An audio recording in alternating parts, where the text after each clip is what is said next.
And let's run the loop. Everybody get ready for radio silence.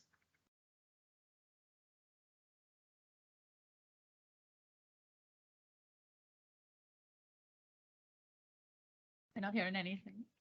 Hearing it? No, Christian, do you want to check again? Good morning, everyone. Morning, good morning.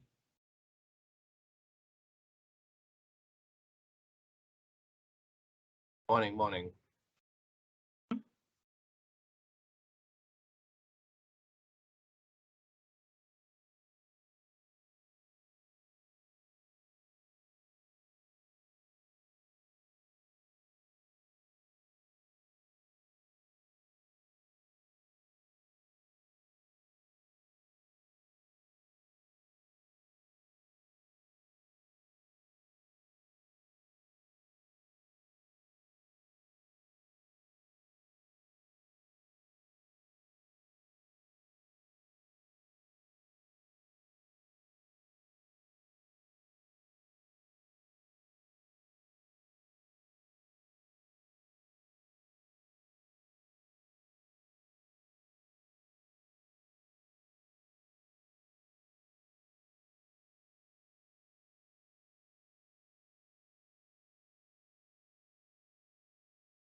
Good morning and welcome to everyone. Thank you for joining us for today's Level Up webinar. My name is Audra Mitchell and I'm the VP of Learning and Development and the General Manager for the Massey Learning Institute. Today, we will be discussing dementia, which affects more than 55 million people worldwide, with nearly 10 million new cases every year. Which means that at some point we would either know someone or care for someone with dementia. According to the CDC, the Center for Disease Control and Prevention, and I quote, dementia is not a specific disease, but is rather a general term for the impaired ability to remember, think, or make decisions that interferes with doing everyday activities. Alzheimer's, our focus today, is the most common type of dementia. But before we go into our presentation, just a little reminder. If you have any questions or comments during the presentation, please type them into the question and answer box. We will have a Q&A segment at the end of the presentation to respond to as many of your questions as time permits. And to assist us with this, if someone posts a question that you wanted to ask, click the thumbs up icon by that question, and this will further help us in selecting questions which you are keen to have answered. Now it is my pleasure to introduce today's speaker, Michelle Saunders Claverie. Michelle is a lifelong educator with almost 40 years in the field of education. Her interest was and still remains Alzheimer's as a result of her father, who lived with the disease for many years before his passing. She is a former board member and VP of the Alzheimer's Association of Trinidad and Tobago and has represented the organization at home and abroad at conferences. Ms. Claverie has had training in the Dementia Capable Care Foundation course, CPI, which qualifies her to deliver introductory level courses in dementia care. She also possesses, among her many other qualifications, a Master's in Education and a BE. Welcome, Michelle, and thank you for being here with us today. And thank you, Audra, so much, and the Massey Learning Institute for contacting us at the Alzheimer's Association in Trinidad and Tobago. We are very heartened and we very appreciative of this invitation that you have extended. Now, I am a talker and I am very mindful of time constraints. So let's get right into today's webinar. Okay.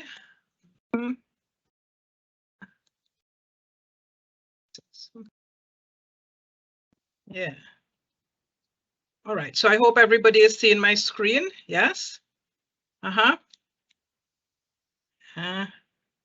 right. I'm hoping I get a response that everybody is seeing my screen. Okay. All right. Yes. So Alzheimer's, dementia, caregiving, and the family dynamic.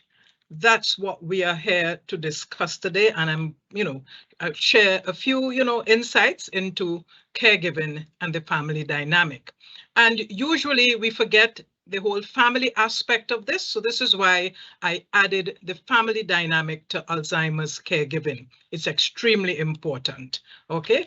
And as I said, I'm very grateful for this collaboration with Massey Learning Institute and the Alzheimer's Association of Trinidad and Tobago. So we meet to share because we care. As our logo says, we share the caring, okay? And before we came on, we did a little prayer, Massey Institute, with all of us on board. We did a prayer, and I wanted to emphasize that because there's no summing here with regard to prayer when we are thinking of caregiving. If you are thinking of becoming a caregiver, or if you yourself are a caregiver, this is something I encourage people to embrace. So caregiving requires sustenance. It requires heart, a really, really big heart. Both sustenance and big hearts come from a relationship with a supreme being. That supreme being, oh my gosh. Yes, I'm back. Oh, there is I'm still presenting, am I? I know it switched your calendar. No, we have to. Okay. Are you seeing me? Oh, there. We're seeing you, but not your presentation, right? Yes. Okay. So I will fix that again. Wow. No problem. Trust me to to lose my way here. Right. So as I said, both sustenance and big hearts come from a relationship with the supreme being. And for some, we call that supreme being God. Okay. So right about now, we're going to open our hearts. I want you to have a listen. Okay. Yeah.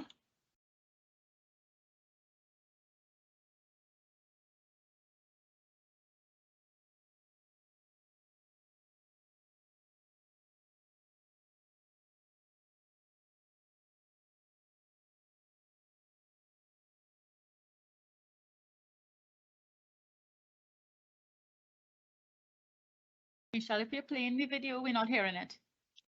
Oh, you're not hearing? Oh dear. No, not hearing or not seeing. Okay. Oh boy. Yeah. Just remember to share the content. Yeah. Yes. Mm-hmm.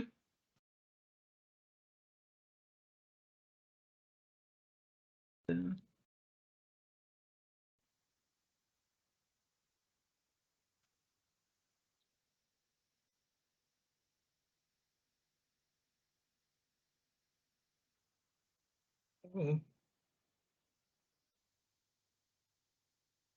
Okay, tell me if you're hearing now. Are you seeing and hearing? Yes, No, it's now ma'am. coming up. Very good. Thanks, Michelle. Okay, good. Mm-hmm.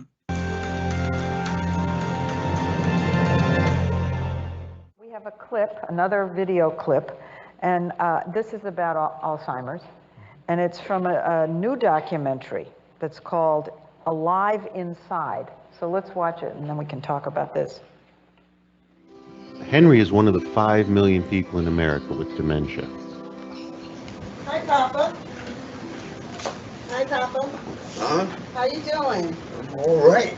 Fine. Wait. Who am I? I don't know. Wait a minute. I don't know. Okay, it's Jerry.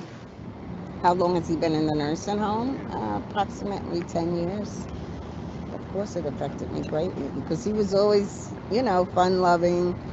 I remember as a child, he used to walk us down the street, me and my brother, and he would stop and do Singing in the Rain. He would have us jumping and swinging around poles.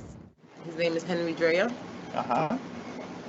And I'm looking more or less for religious music for him. Okay. Because he enjoys music and he always quoting the Bible. We first see Henry inert, maybe depressed, unresponsive, and almost unalive. Henry. Yeah? Henry. Yes, y'all. I found your music. Then he is given an iPod containing, we know, his favorite music. And immediately he lights up. His face assumes expression, his eyes open wide, and he's being animated by the music. And he used to always sit on the unit with his head like this. He didn't really talk to much people. And then when I introduced the music to him, this is his reaction ever since. The philosopher Kant once called music the quickening art, and Henry is being quickened, he's being brought to life. I'm going to give it back to you. Uh-huh. Okay. The effect of this doesn't stop, because when the headphones are taken off, Henry, normally mute and virtually unable to answer the simplest yes or no questions. Yeah, I'm crazy about music. You play beautiful music, beautiful sound. Beautiful. Did you play music when you were, did you like music when you were young? Yes, I went to big dances and things. What was your favorite music when you were young? Well, I guess, well, Cab Calloway was my #1 band guy I liked.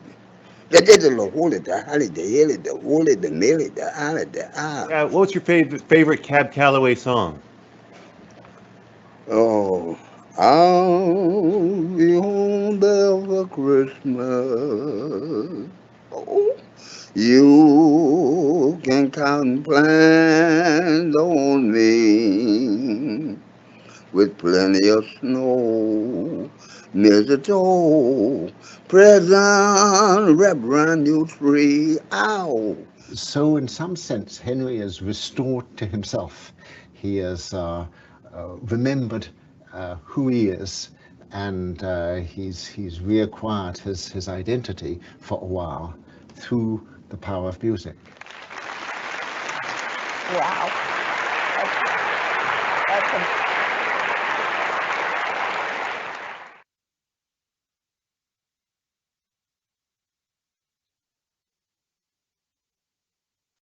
Okay. And so we continue on. And I want us to remember the words, Henry has been restored to himself. And always with caregiving, we need to remember and to keep in mind that the person who is living with the disease, and I want to emphasize living and not suffering, the person who is living with the disease had a life before he got to this stage. And that life is what we call the memory, that distant memory. So in caregiving, we want to ensure that we give reminders. We may go back to their world in order to communicate and better care for them. So I'm just sharing a few quotes from Sinbad. Sinbad David Atkins is his name. Sinbad, a comedian, American comedian, who was stricken with, he came down with a stroke 2 years ago, and he's now relearning to walk and things of that nature. And he says, thank God for everything he has given you, even if it's not everything you asked for. Thank God for family, and hug the ones you love while you're still with them. And always stay prayed up. Okay, so we continue on, and I just do a little clip Michelle, here. sorry to disturb you, but I'm not seeing you on screen. So if you can put yourself back on screen, so we can see you as you're sharing your very valuable points. You're not seeing me. No. Put myself back on. Okay. I know you want to share your presentation with us as you go through. Okay. Yes. Oh, there. I seem to have.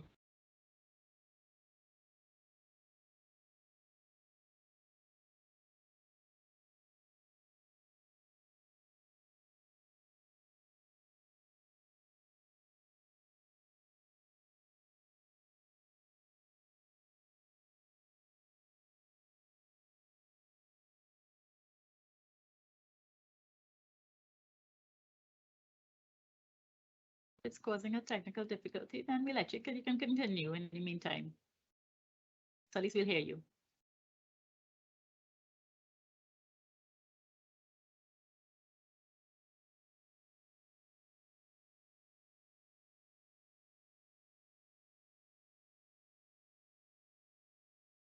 Michelle, can you hear me?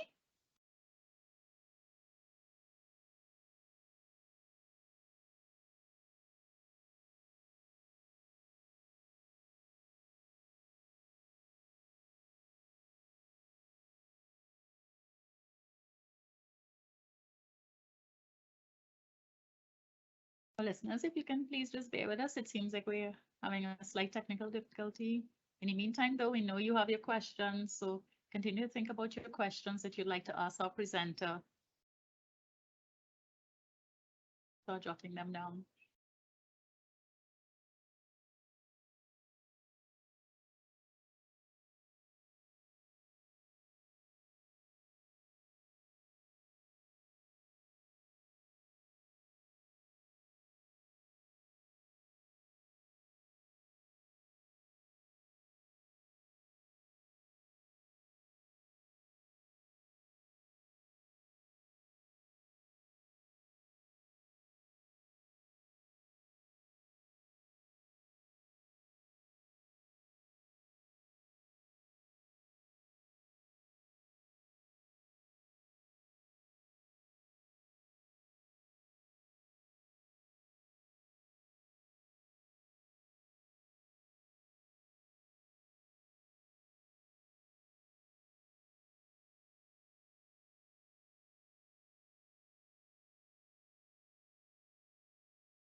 can start speaking.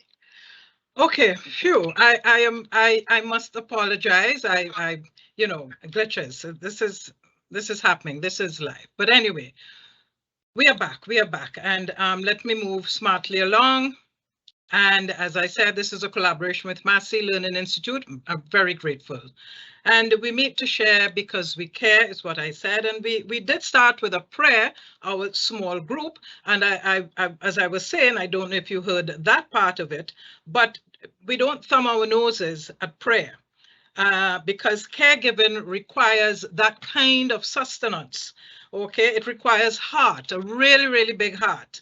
And both sustenance and big hearts come from a relationship with a supreme being. And for some of us, we call that supreme being God. And we are very cognizant that our audience is wide ranging. So whomever is the one that you worship, this is who you hold fast to. So we did have a listen. Did you have a listen with, I should do this again. The listen with Cab Calloway. Did you have that? Yes, I think you did. Okay. Yes, we were able to hear Misha. Right, good, good. So, and I'm just sharing some quotes here that from David Atkins, better known as Sinbad, an American comedian. He has been stricken with a stroke 2 years ago, and he's now on the mend, learning to rewalk and things like that. And the quotes, some of the quotes that he shares that I embrace: thank God for everything he has given you, even if it's not everything you asked for. Thank God for family, and hug the ones you love while you are still with them, and stay prayed up. Okay. So on screen, two persons who are very near and dear to me, who are only now with me in my heart and in my memories: my dad and my mom and dad. And this is in their memory. So where you see my cursor here, this is dad, pre-Alzheimer's. He didn't have Alzheimer's here. This is him in his youth when I was but a tot. And this is him at around stage 2 or 3 Alzheimer's. The picture here with them both dancing, this was when, as we played back, this was when dad had just begun to, you know, show signs, and we didn't really know. We simply thought it was, you know, a little forgetfulness. And but this is when we did start to check a number of years ago. The next slide, this is our nuclear family. Then my brothers, my parents, and me at the same function. And so I just thought I would share that, you know, in both my parents' memory. So we are talking caregiving. And I want to say, first off, it's not a walk in the park, especially when caregiving does not result in creating independence for the one being cared for. And by that, I mean that person, whereas care for a child, the child grows up and then you relinquish that care, you no longer have to do it. With Alzheimer's, you do the caring until the person passes. So you can compare that with a baby caring for a baby and a child, and for the elderly person, for someone who's living with Alzheimer's dementia. The comparison is stark, the comparison is daunting. So I want us to define some terms, and these terms we often take for granted because we think we know. And I say think we know because we have to come to a point where we examine how we know what we know. So the terms you're going to look at: caregiving or caregiver, dementia, family, Alzheimer's disease. So caregiving is a concept, and simply put, a caregiver is someone who tends to the needs or concerns of a person with short or long-term limitations due to either illness or disability, anything of that nature, injury, and you know, of that nature. And that's my definition comes from the Johns Hopkins Bayview Medical Center. Family caregiver, on the other hand, describes individuals who care for members of their family of origin. The term also refers to those who care for their family of choice, those who are not family members. And I particularly like that term because I recently heard a friend of mine in Barbados actually was telling me that her mother lived with the disease for a number of years. Her mother had a caregiver. The mother has since passed, and now she is caring for the caregiver. And I say, what a wonderful state that, how wonderful that is. So family of choice could be members of the congregation, neighbors, or even from the church. Okay. Dementia, what it is not and what it is. It is not madness. It is not insanity. It is not senility, because that word senility is an old-fashioned term for dementia. If we use dementia and senility interchangeably, we are really implying that characteristics of dementia are typical of advancing age, and that is not the case. Okay, it is an umbrella term for several diseases affecting memory, Alzheimer's disease being the most common. And there are different types of Alzheimer's disease. I'm not going to get into that too much at all. And let me do a disclaimer up front. I am not a physician, a medical expert by any stretch of the imagination. But there's Lewy body dementia, there's frontotemporal dementia, mixed dementia, even Parkinson's disease, and so on. Okay? So suffice it that you know what dementia is. Dementia can affect a person's ability to think, remember, and reason. And if you hold on to that a little bit, you will understand why caring for the person must emphasize the word care, because the person who is living with any type of dementia is not responsible for their state. Dementia also is usually progressive. All right. Alzheimer's disease, one of the types of dementia, the most common type of dementia, is a disorder that causes degeneration of the brain cells. Those cells die, and with that, the brain shrinks. It is the main cause of dementia, characterized by a decline in thinking and independence in personal daily activities. It is thought to be caused by buildup of a protein around the brain cells called amyloid.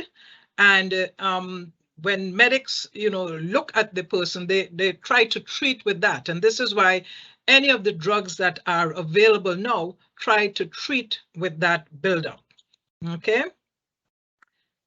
Simply put, Alzheimer's disease is a brain disorder, not psychiatric, but a brain disorder that slowly destroys memory and thinking skills, and eventually the ability to carry out the simplest of tasks.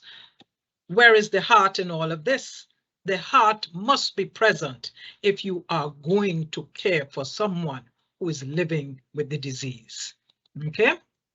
And we come to family. And those of us online, I know that some of you are in situations where, even as the family, and let's say the nuclear family is made up of 3 or 4 or 5 children, it's usually one of those children who has to care for the person who's living with the disease. And I'm here today to say to you that cannot be the case for effective caregiving, because there's something that is very real called caregivers burnout. We deal with that at another time. Maybe the MLI would deal with that at another time.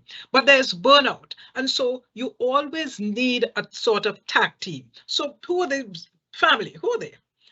They share a place of residence, or they're related through blood ties. Okay, group of persons united by the ties of marriage, blood, or adoption. They constitute a single household, and they interact with each other, irrespective of social position, and in their respective social positions. That is spouses, parents, children, siblings. We all have to know who we are and where we fit in the family dynamic. Additionally, we understand that the concept of family has changed over time. In the past, you had individuals born into a traditional nuclear family. You had parents, possibly siblings, and close contact.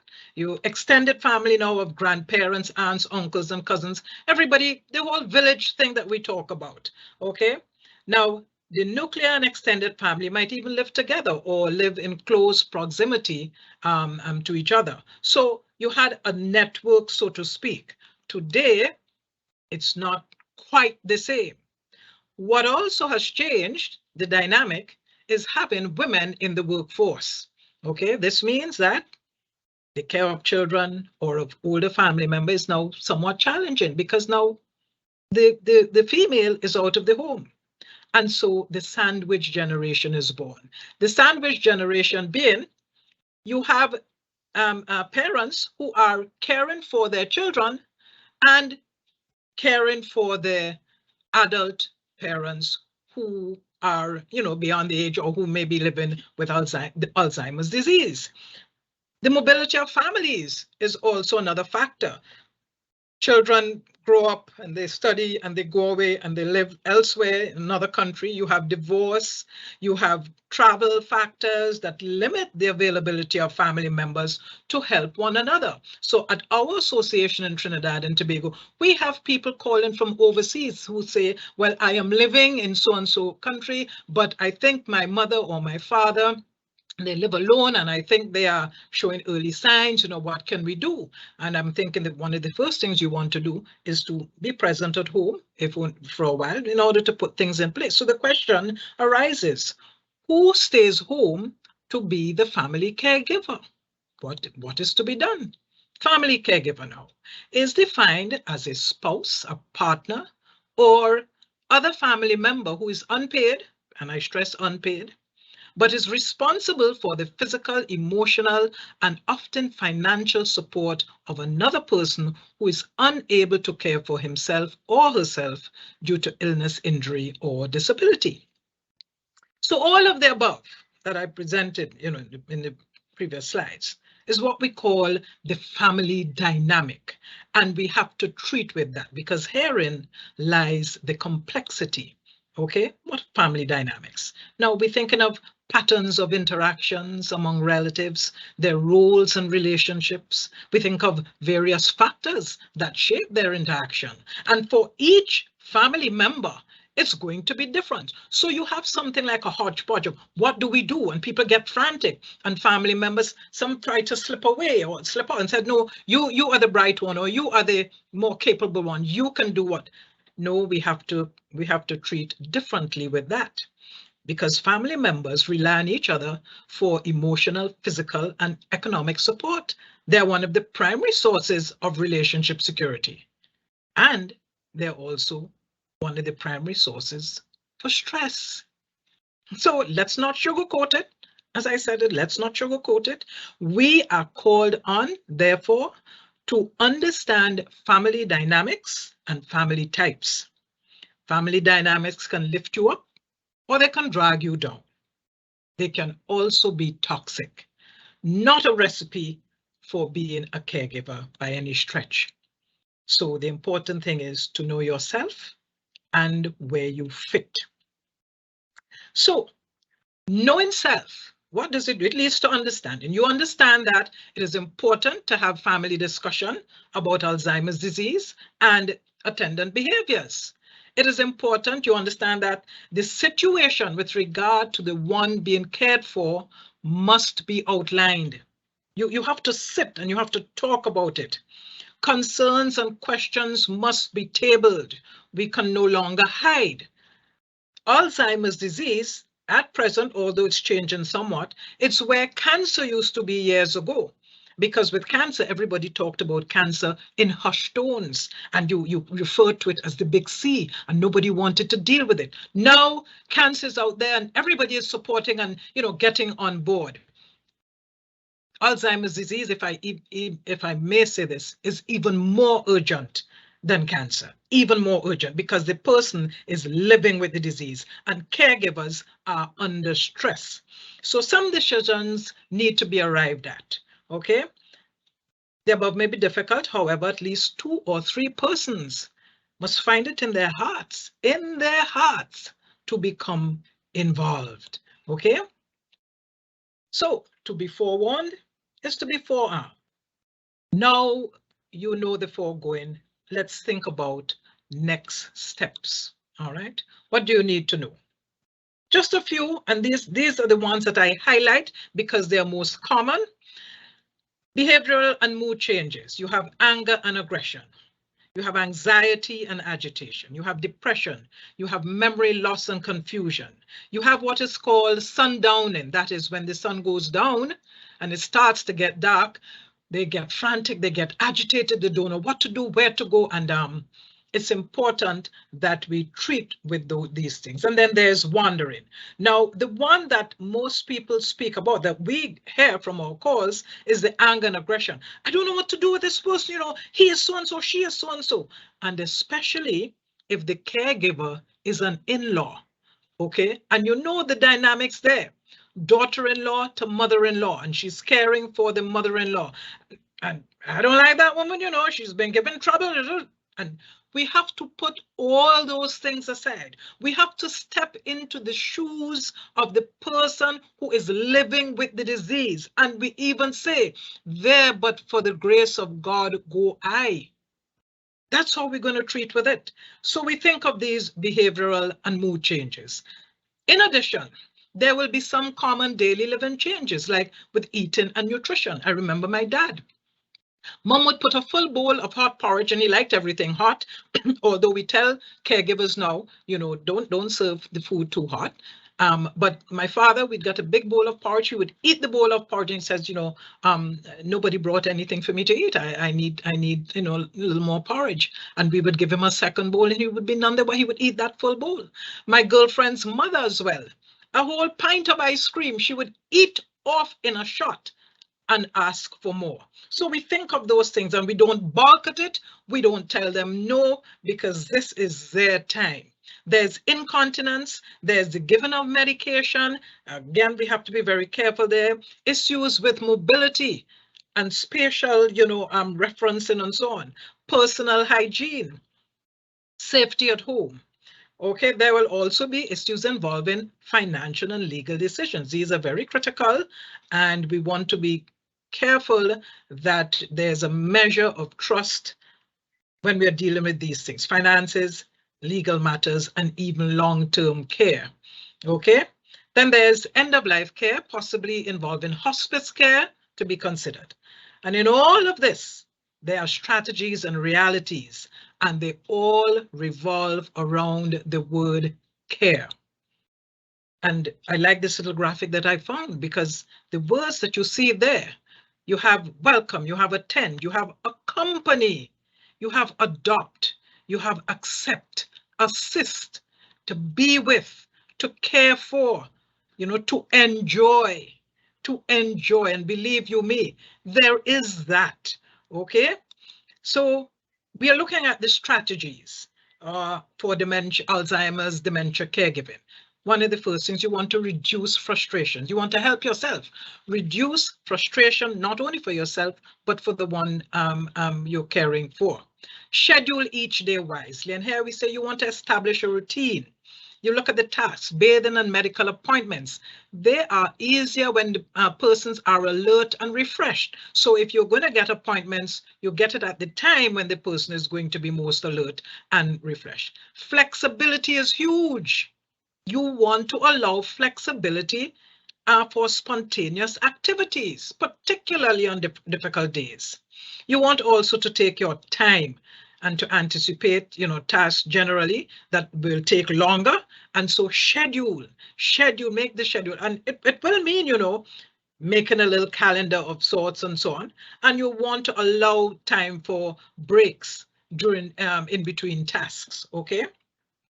You want also to involve the person. Allow the person with Alzheimer's disease to do as much as possible with the least amount of assistance. So allow him or her to set the table. You give them visual cues, and they do well with visual cues, let me say. So you put maybe a picture of something and say, this is what you do, and so, because they can look at it and they can say, okay, this is what I need to do. With regard to dress, let them do it. You lay out the clothes in the order they should go on, because you know, if you don't do it that way, then lots of things can happen. Provide choices. provide 2 outfits to choose from, because invariably you give one outfit and they don't want that. So provide 2. And I don't know if you're beginning to see a picture here, but I'm going to tell you about the picture, if you don't see it then. Ask which one you prefer, even with beverages. Do you want, a hot drink or a cold drink? Don't ask, do you want a drink? Because now you're going to have them jog in the memory, which is not there. So would you like a hot drink? Would you like a glass of orange juice? Would you like this kind of thing? So ask them, would you rather go for a walk, or do you want to see a movie? So be specific about what you're asking. Instructions must be simple. They best understand clear one-step communication. You want to limit napping during the day. Can pose problems in the night. In addition to the risk of getting the days and nights reversed. You don't want that kind of confusion. You want to reduce distractions. Turn off the TV, minimize other distractions at mealtime and during conversations. So this allows them to focus. That's what you want. Okay. Create a safe environment. Very important, even for someone who is not living with the disease. You want to prevent falls. You want to use locks. You want to check the water temperature. You want to focus on individualized care.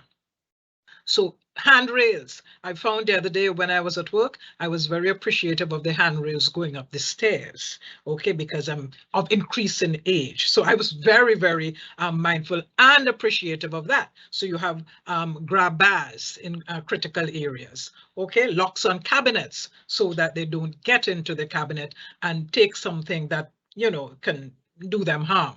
Yeah. Okay, and you want to be flexible. We said that. I emphasize flexibility again, because the person will become more dependent. Remember, it's not like a child who grows up and relinquishes that, they will become more dependent, and this must be understood. You want to reduce frustration. You want to adapt your routine and expectations, okay? If he or she wants to wear the same outfit every day, buy a few of the same, so that at least they're going to be in clean clothes. At the same time, bathing, if it's met with resistance, nobody ever died from not bathing every single day. Additionally, I heard someone complain, he doesn't want to change into his pajamas. Well, sleeping in the clothes does not prevent sleep. So maybe you can sleep, you allow them to sleep in the pajamas for the night once they're comfortable. And that's all you want, because you want to reduce a combative nature. You want to limit, you want absolutely no fighting. Okay. And so other considerations revolve around meaningful activities. Let's think the positive. Revolve around communication, meal times, and spiritual activities. So meaningful activities, you're concentrating on the person's strengths and likes. You're repeating activities that are successful and so on. Flexible activity that can be changed. You want to consider the person's former occupation, okay? And that, because the long-term memory is there. You break the activities into steps and so on. All right. Other meaningful activities, you look for activities that make the person feel valued and productive. Don't insist on participation. Don't do that. Avoid fast-moving activity that causes anxiety and confusion. Avoid loud, noisy activities. They frighten and startle. Okay. Avoid activities that may make them seem to fail. You don't want that. Okay. Communication, you listen with your heart. Truly listen. You think about how you present yourself. You use a calm, gentle approach. You use a non-demanding approach. Try humor. We did that a lot with Dad in the absence of knowledge and skill of Alzheimer's disease, because it was only when I came to Trinidad that I realized so much we could have done in the past. But we did humor, and it really, really worked. Use touch. Reduce distractions, maintain a normal adult conversation. Okay, adult. You want to begin conversations with orient and never say, do you remember so and so? You might start, I was once in a place where, Okay, there was dancing and so on and so on. Anything that would jog the person's memory. All right. So you want to face the person directly, you want to speak clearly and simply ask, for example, not what would you like for breakfast, but would you like some eggs? Okay. Repeat. If you have to repeat it exactly what you said, exactly the same words. Okay. Talk in a relaxed and pleasant manner. And you want to demonstrate visually what you're saying to them if you could. You want to stay calm and you want to be patient. You want to listen actively, which means truly listening and engaging with the person. Meal times, ensure good posture. That sometimes might be a little bit difficult, but you do this because you want to reduce the risk of choking. No clutter because it causes confusion. Small portions, and if they need more, you give a little more. Cut up the meals beforehand. If using a knife is difficult, an apron would help with spills, and straws, flexi straws, easy grip handles. All these things that will, assist the person who's living with the disease. Avoid hot foods, use mugs and so on for soups. Okay, the spiritual activities, yes, they provide peace and calm. They provide opportunities to reminisce. Okay, they provide support for spiritual and emotional expression. And they are familiar activities, okay, of the long-term memory. They are meaningful adult activities. They are therapeutic. So does the foregoing sound familiar? It is. Shakespeare spoke of once a man, twice a child. And you would have determined by now that in the same way, or I should say similar way that we treated with the baby and the small child, you treat with the adult. But always remembering, because I say, however, under no circumstance must you treat the person, okay, as a child, because that is the meaning. The person who's living with the disease is not a child. Childlike behaviors, but not a child. Distant memory is still there. Okay, so it's all what I like to call a family affair. All right, a family affair. And I would end, well, I would need to, well, let me not do that, but I wanted to play this music, but I'm very cognizant of being interrupting things again. It's a family affair. The music is Sly and the Family Stone. It's all a family affair. Think of it in that regard. Thank you very much. Thank you so much, Michelle, for sharing these key insights and tips. Really, really, I sat down here listening to you, and the interesting thing is I can certainly relate, as I too had a parent that had dementia, and I only wish I had met you back then and knew so many things that I know now. So Yes, really yes, yes. amazing. Thank you so much. Thank you very much. Thank you very much. So what we're going to do is that in a short while, I'm going to hand you over to Rennie Barnett, who will be moderating our Q&A section.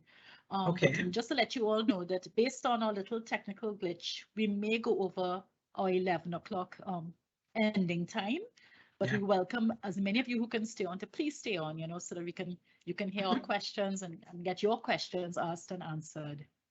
So at this point in time, I'm going to hand you over to Rennie. Rennie, thank you.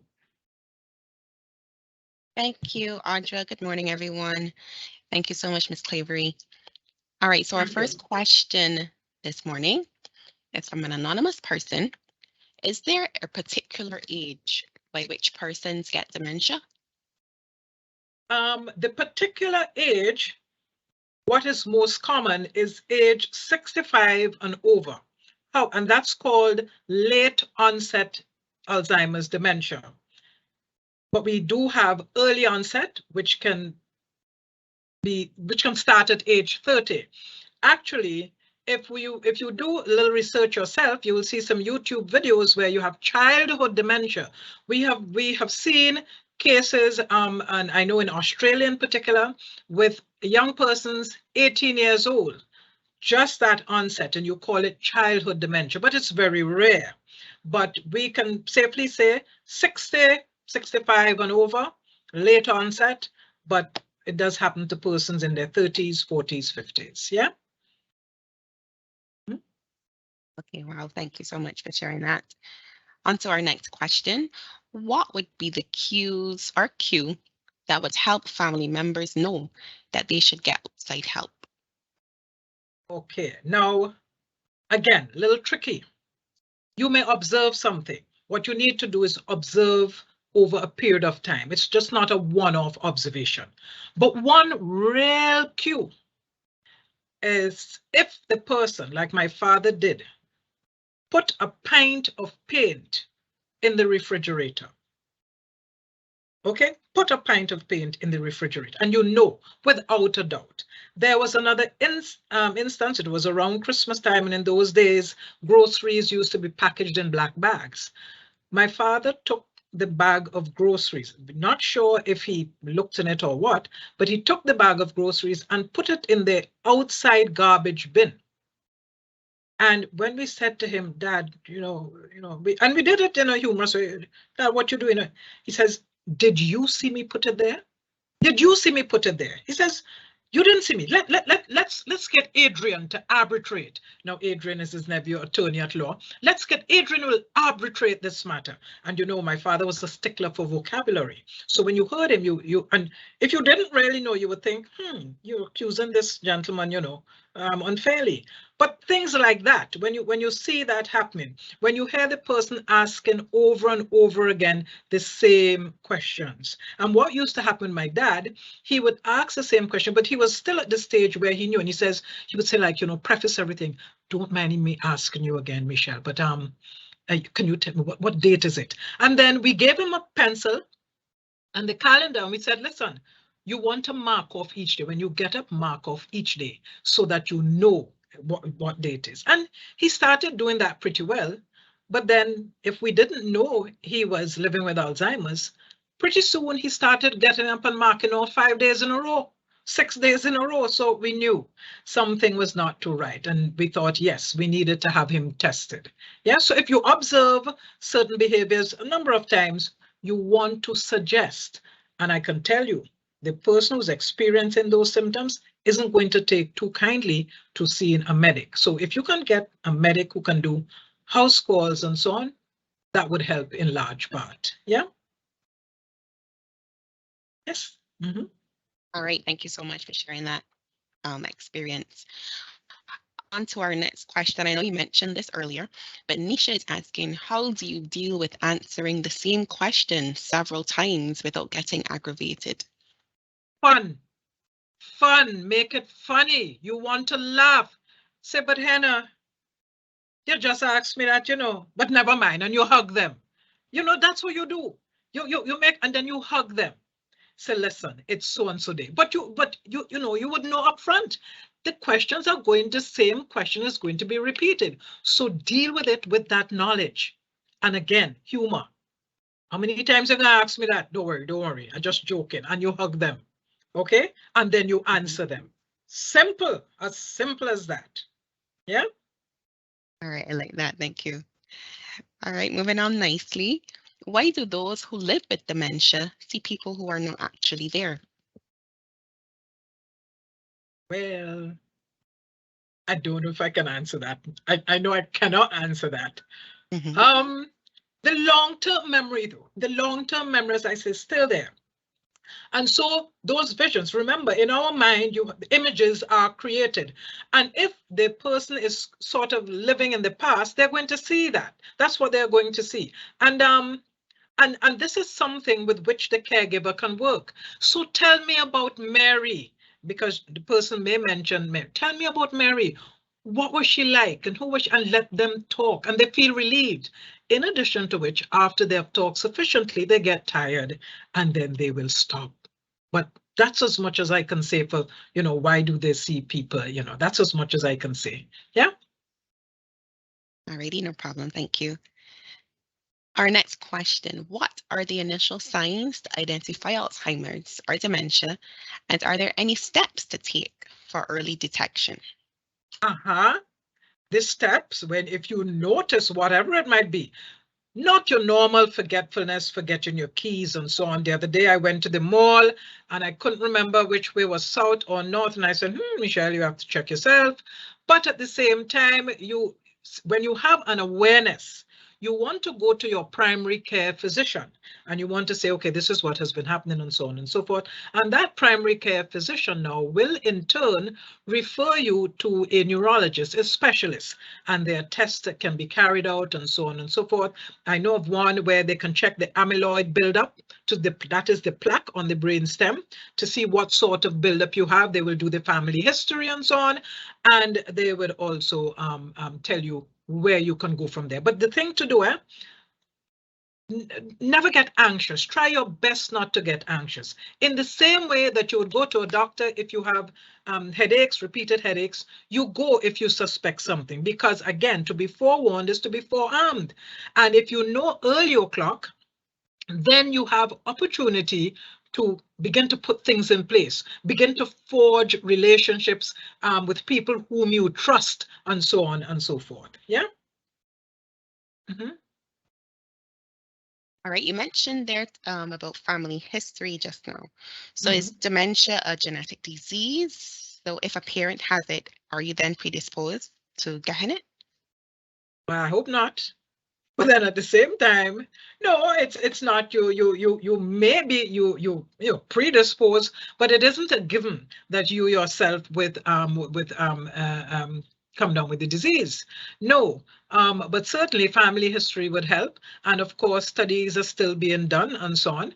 So it's not a fair, but now that you know it. Now that you know it, there is a gene that can be detected, and I'm trying to, because somebody just sent something for me this morning, and I just want to share it quickly with you. Let's hope I can find it with regard to the same whether or not you will get it. This is a young actor, I think he is, and he has recently discovered that he has the genes from both parents. So now he is really about, putting things in place, spending more time with his wife and family, and I want you to check. You can check on this on your own.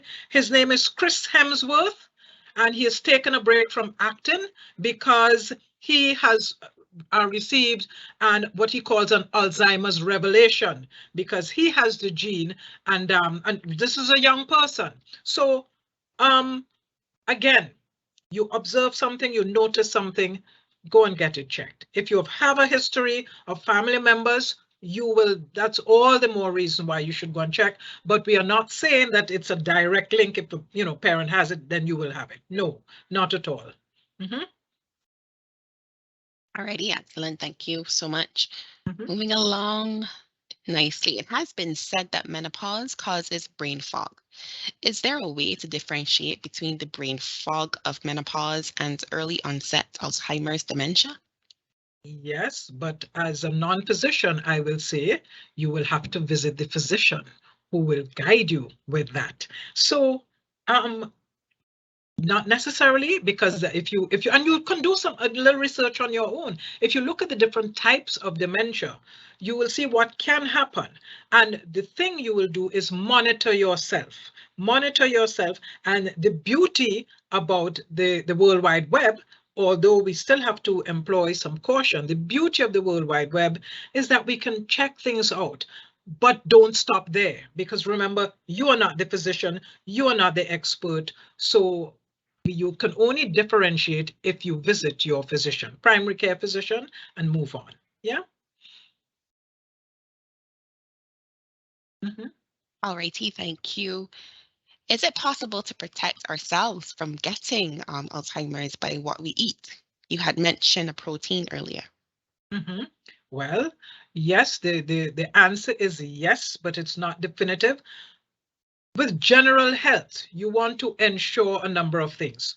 One of the things we were told at different conferences that we went to is that you always keep hydrated, keep hydrated. You want to cut down on the sugars, anything that's bad for your system. You want to ensure that you get exercise. You want to ensure that sleep is paramount. I have a friend and colleague out of the United States. She is herself a physician, and she is doing a study on sleep deprivation as it relates to Alzheimer's disease. But sleep is important, exercise is important, eating well.